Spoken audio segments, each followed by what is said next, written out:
consider a parabola with an equation shown below. And you can see this is not standard form for a parabolic equation. So first thing we have to do is put it in standard form, and then we can use that standard form equation right here to learn all these other things about the parabola that we need, the vertex, the focus, the focal length, etc., and eventually we can graph it. So let's start off characterizing what kind of parabola we're talking about here. I know it's a parabola because I have an x squared there and a single y right here. There's no y squared. So when you have just x squared, what that means is we're dealing with a vertical parabola. So what I'm going to do is try to arrange a perfect square on one side with the x and a linear term on the other side with the y. The way I'm going to do that first is I'm going to keep my x's over on the left, and I'm going to pull everything else onto the right side. So that makes, let's see, negative 4y plus 7. And the next thing I need to do is create a perfect square out of this. So x squared plus 6x is not a perfect square, but with some practice, you'll see that there is a perfect square if I add 9. Okay, what I'm really doing is, remember the old formula, h equals negative b over 2a, right? Completing the square, that's what I'm doing. So I'm adding 9 to this right side, and that means I also have to add 9 to the left side. All right, I mixed up my left and right, whatever, we're moving on. So what is x squared plus 6x plus 9? Well, that is just x plus 3 squared. Okay, that's why I chose 9. I divided my linear coefficient, this 6, by 2, and that gave me 3. I squared 3, and I got 9. So what do we get on the right side? Well, negative 4y. It doesn't look like a whole lot now, but maybe something nice will happen. That factors. I can pull out a negative 4, and what's left is just y minus 4. So if you look at what we've got here, all of a sudden, well, that's pretty good. That's the standard form equation, okay, that we're talking about right here. And you can see, yes, it is definitely a vertical parabola. So let's start pulling some things out of this, okay?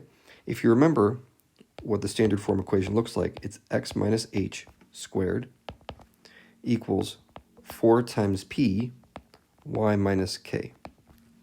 Okay, so h is the location of the vertex in the x-coordinate. And for us, you can see that's going to be, looks like negative 3 in the x-coordinate. That's h. And k, according to this equation I'm looking at right here, is 1. So negative 3 comma 1 is the location of the vertex. No, what am I talking about? It's 4. 4. I just misread that. I'm looking at this number right here. There's my 4. Okay, so the focus is located, well, let's think about that. Where's the focus? It's not apparent from the equation where the focus is located. So we're going to have to do a little digging here. If you look at what P is, okay, P is equal to negative 1, according to this equation. That means if I have a vertical parabola with a vertex at negative 3 comma 4, where am I looking at here? That's like about here. There's the vertex. And because it's a vertical parabola, it has to open up or down. Well, this negative value on P means we're going down. So it's going to look something like this, right? We'll get a little better sketch in a few minutes. Now the focus is located kind of on the inside portion, somewhere in here, right? The parabola has to wrap around the focus. Since P is negative 1, that's going to place the focus actually 1 unit down exactly from the vertex. Okay?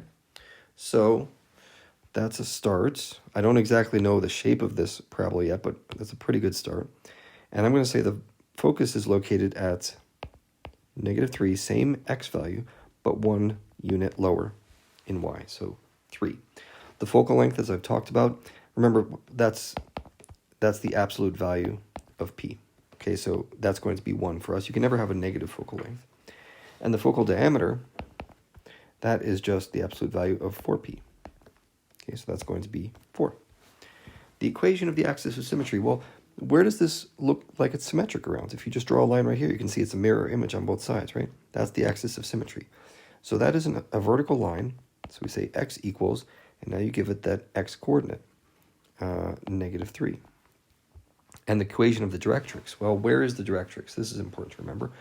The directrix is perpendicular to the axis of symmetry, right here, and it is the same distance from the vertex as the focus is. It's just on a different side. So this is going to be y equals, and it's going to be above the vertex because this parabola opens down. So this guy is going to be y equals 5, looks like. Okay, so now I have all the important stuff in this upper portion, and let's do a slightly better job of drawing this thing. I can see my vertex and my focus, and I know that the focal diameter of 4 is this distance right here.